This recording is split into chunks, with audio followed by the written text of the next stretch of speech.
大家你好，ဒီနေ့မှာတရုတ်ဘာသာစကားနဲ့ပတ်သက်ပြီးတော့သိထားတဲ့စကားလုံးလေးတွေကိုပြောပြပေးမယ်နော်။မနက်ပိုင်း早上နေ့လယ်中午ည晚上ညနေ下午နာရီကိုတရံလို့သုံးတယ်နော်မနက်ပိုင်း9နာရီဆိုရင်早上7点早上ကမနက်ပိုင်း7ကနံပါတ်9တရံကနာရီပေါ့နော်早上7点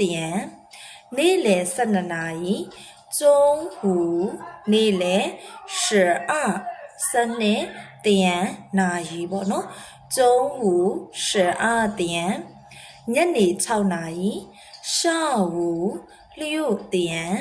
下午ဆိုတာကညနေ6ဆိုတာကနံပါတ်6တရံကနာရီပေါ့နော်下午6点ည10နာရီ晚上10点晚上